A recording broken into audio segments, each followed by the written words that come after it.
Hello all, welcome back, and this is Crooked Leg here in the Kansas City War Room, and we are looking at the Japanese turn, number 2 for Operation Overlord. This would be January of 1937, so let's see what we can get started here. So, we have $19 to spend, $16 which was our original income, and $3 for being non-aggressive towards the globe. So, we appreciate what has been given to us, so we will be purchasing 2 Marines to allow us to continue any future amphibious matters.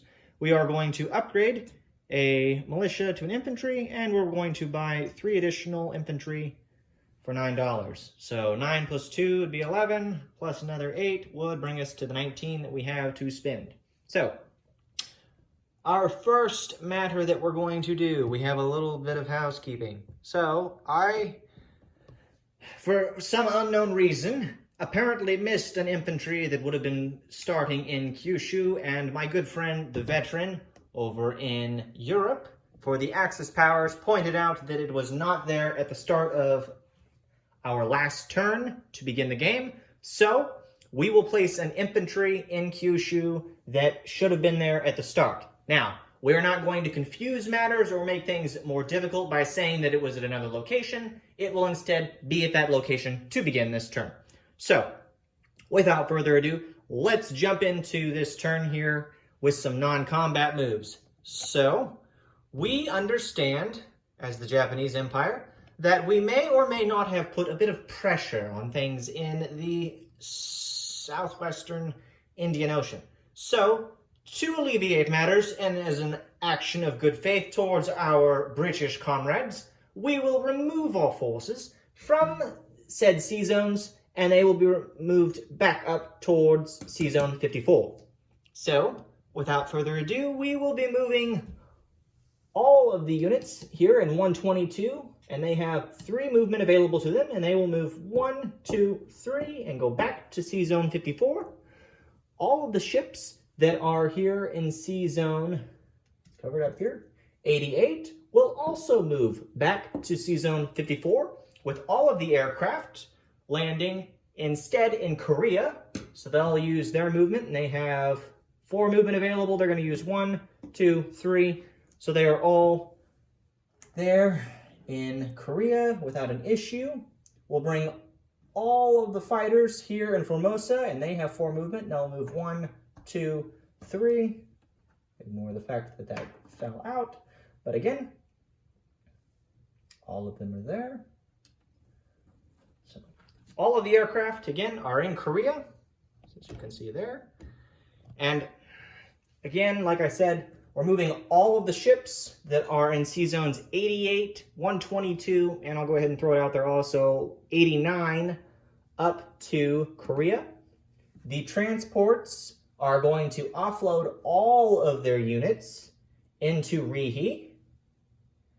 And this should also include all of the units that are in 88. So they will also be in Rihe as well.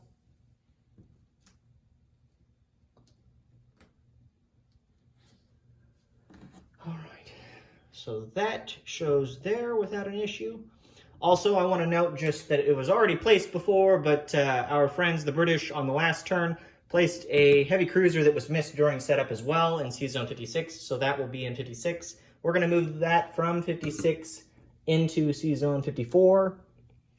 We're also going to move all 3 of the Marines and both of the infantry into Rihe via the 3 destroyers and the transport. That's 5 capacity and 5 units, so they will all be in Rihe as well. And don't worry, we will cover what units are in Rihe at the end of this turn, so that way we'll have a better idea of what we're dealing with. So, that's done there. Let me separate here so you can see this token.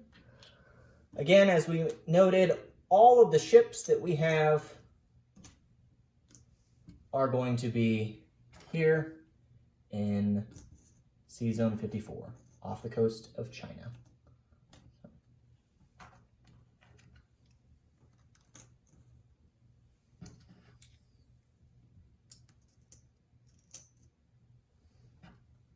mind me, just moving everything up here so that way there's no questions as to what's where. And I need to chip this all out at the end of this turn, so ignore the massive pile of units that are here, but again, as we stated, all of them are in this C-zone. So, and we'll cover it at the end of this of what units are in that C-zone, so that way there's no confusion. So that is the end of our non-combat movement for our forces. So let's go ahead and place units. So we're going to place all three. Actually, I pick back. We're going to place the militia upgrade here in Rihi. So that's upgraded to infantry. And then we will place one of the infantry here in Rihi as well with that minor factory. So we have 2 infantry left to place and 2 Marines.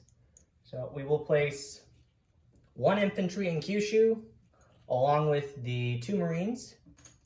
And then we'll place our final infantry in Tokyo, at that major factory. So that is our placement. So let's zoom in here so you can kind of get a sense of what's where.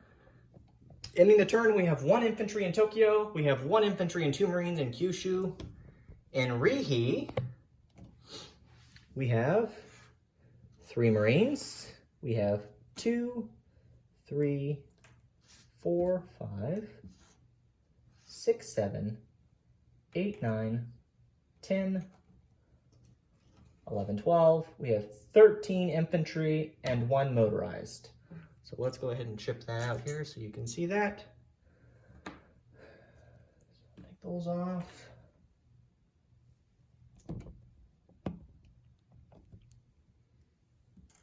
So there's 10, 11, 12, and 13. So there's the 13 infantry along with the motorized and our 3 Marines.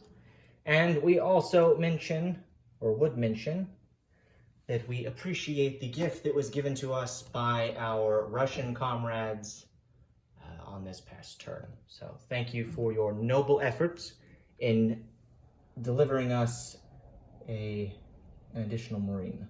So, all right. And then chipping out here. So we've got 5 transports that are in C-Zone 54, along with 2 battleships. We have 3 heavy cruisers. We also have 3 destroyers. We have 1 battle cruiser, along with 2 light cruisers, a torpedo boat destroyer, 3 submarines, a light carrier, a fleet carrier, yep, and a coastal sub. So, and then in Korea, there are 3 tactical bombers, 4 fighters, a motorized infantry, and a cavalry. So,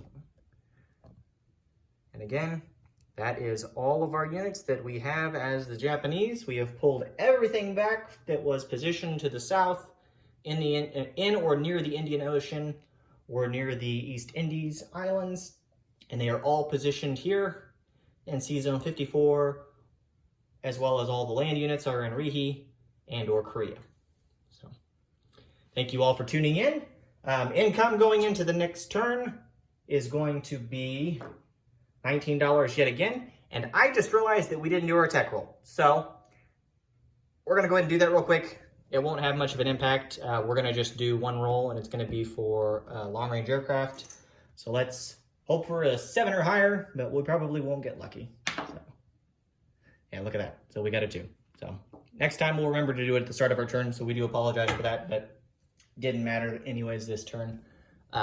So, as said before, that ends our turn and concludes the Japanese turn for January of 1937, and now we pass the torch off to the British in London, Calcutta, and Sydney. So thank you all for tuning in, and this is Crooked Leg in the Kansas City War Room signing out.